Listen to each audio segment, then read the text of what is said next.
warahmatullahi wabarakatuh. Kelompok kami akan menjelaskan tentang faktor biologi tanah. Sebelum kami menjelaskannya, kami memperkenalkan diri dulu. Nama saya Siti Armanuru, NIM 2101127. Nama saya Andrea Sasibuan, NIM 2101105. Perkenalkan, nama saya Muhammad Iksan, NIM 2101119. Perkenalkan, nama saya Habib Ilham, NIM 2101116. Perkenalkan, nama saya Auliana, NIM 2101108. Selamat menyaksikan. Pengertian tanah. Tanah merupakan bagian kerak bumi yang tersusun dari mineral dan bahan organik. Tanah sangat vital perannya bagi semua kehidupan di bumi.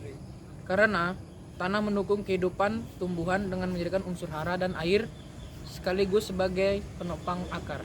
Adapun sifat-sifat biologi tanah: 1. Respirasi tanah. 2. Jenis dan jumlah organisme dalam tanah. 3. Laju dekomposisi tanah. Faktor biologi tanah. 1. Respirasi tanah.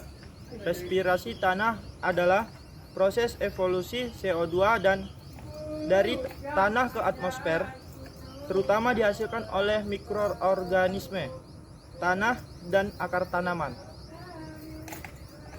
Dipengaruhi tidak hanya oleh faktor biologi seperti vegetasi, mikroorganisme, dan faktor lingkungan seperti suhu, kelembapan, pH, tetapi juga lebih kuat oleh faktor Dekomposisi tanah. Dekomposisi tanah merupakan proses yang sangat penting dalam dinamika hara pada suatu ekosistem. Dekomposisi merupakan langkah penting dalam siklus hara dan dapat memberikan nutrisi untuk tanaman. Setiap ekosistem memiliki kondisi fisik dan lingkungan tertentu yang menyebabkan terjadinya perbedaan komposisi spesiesnya. Setiap jenis pohon mempengaruhi laju dekomposisi serarah yang berkaitan erat dengan komunitas mikroba tanah dan siklus hara tanah. Peran organisme tanah. Organisme tanah disebut juga biota tanah, merupakan sebuah makhluk hidup baik fauna maupun flora.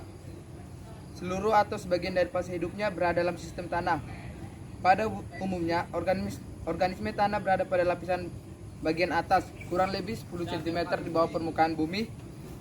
Aktivitas biologi yang ada di tanah 80-100% dilakukan oleh jamur dan bakteri. Keberadaan organisme tanah berpengaruh terhadap produktivitas dan daya dukung tanah. Aktivitas biologi yang dilakukan oleh organisme tanah dapat mempengaruhi kesuburan dan kegemburan tanah. Namun demikian, ada juga aktivitas organisme yang merugikan bagi makhluk hidup lainnya, misalnya organisme penyebab penyakit pada tanaman atau hewan peliharaan. Macam-macam organisme tanah dapat kamu lihat pada gambar berikut.